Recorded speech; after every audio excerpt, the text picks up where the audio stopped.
What's up, guys? Heath here, Shepherd's Forge. Uh, you know, I have a table full of work that I made up over the winter so that I'd have something to work on during the summer when it's super hot and I don't want to fire up my forge in my shop because it heats up just so fast. On my table of work is the second knife or knife-shaped object I ever made. And that was 3 years ago. And I never gave it to the person that I intended to give it to. And for the first couple of years I was doing knives, I gave my stuff away. Why? Because no one would want to buy them. Free is everybody's flavor. You want to give me some? Yeah, I'll take it for free. But, okay, so my first knife I gave to my buddy Chad. And it wasn't bad. It was like a Bowie style blade.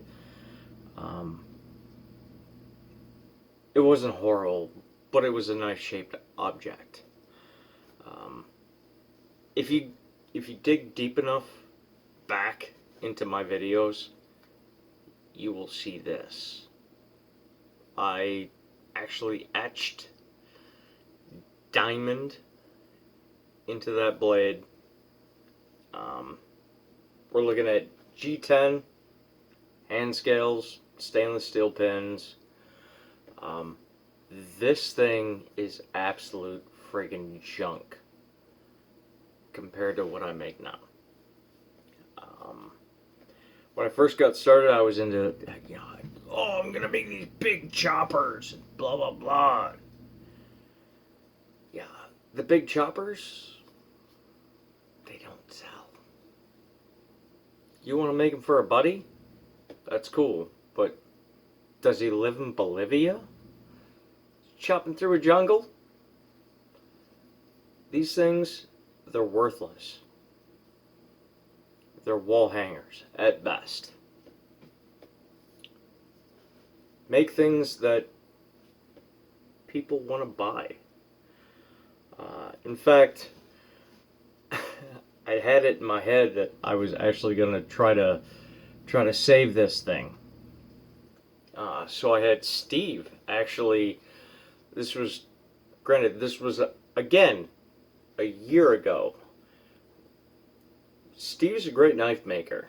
My buddy from One Off Forge, great knife maker, and he was doing some pretty good bevels. So I had him actually put the bevels on this for me because I was honestly too afraid to do it.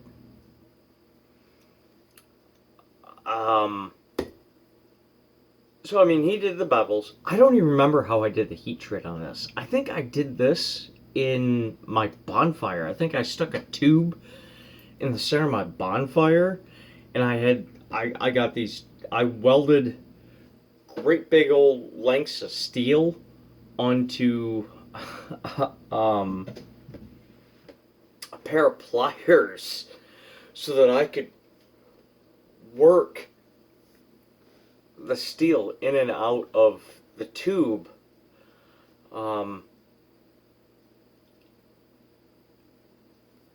As yeah, I'm starting to remember it now. Yeah. Oh my goodness. Oh my goodness. Anyway, this was probably not even heat treated correctly. I'm guessing it wasn't. I would still like to come back to this. I would like to try and at least make a wall hanger out of this. Even if my buddy doesn't use it, it's still like, it's the second knife I ever made. I'm still kind of proud of it, even though it's junk.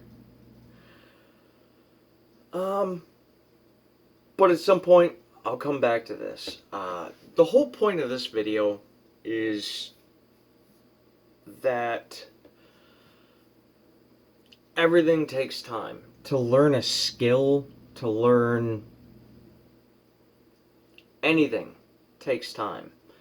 I didn't become a certified structural welder overnight. It took years and years and years of practice and learning and people to help me out. And if it wasn't for this community, this blacksmithing community, I wouldn't be where I'm at.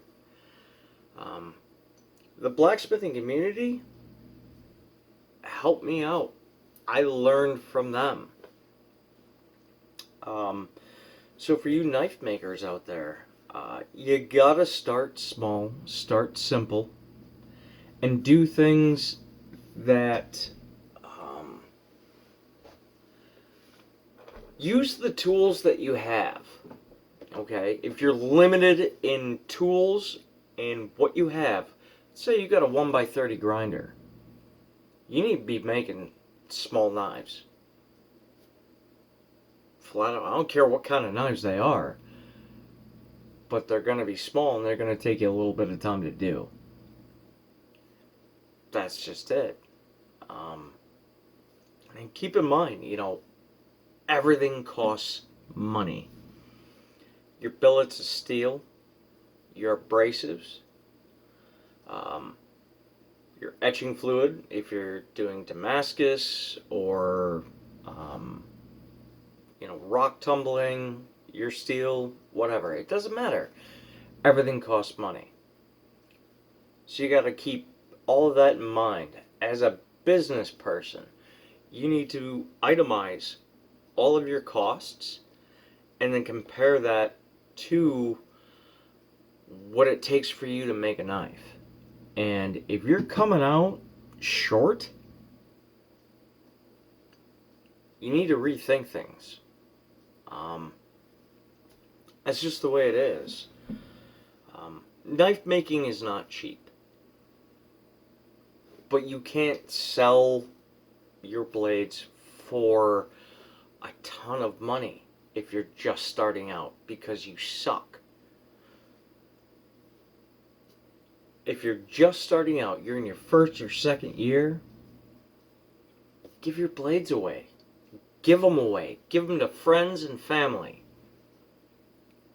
And then word of mouth spreads.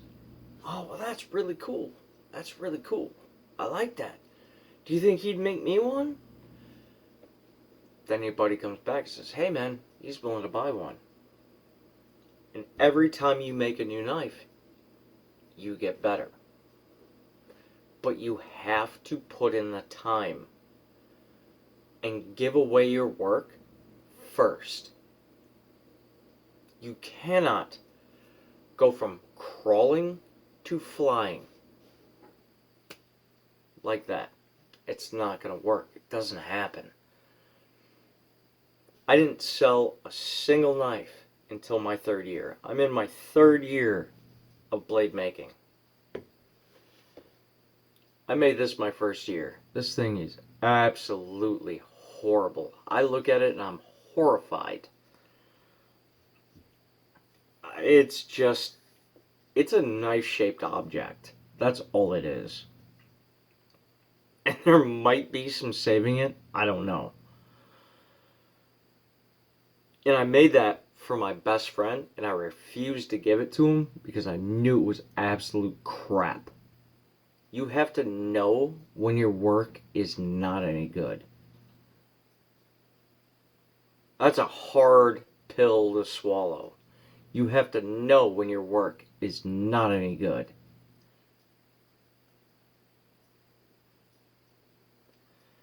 So, anyway, I just kind of wanted to address that.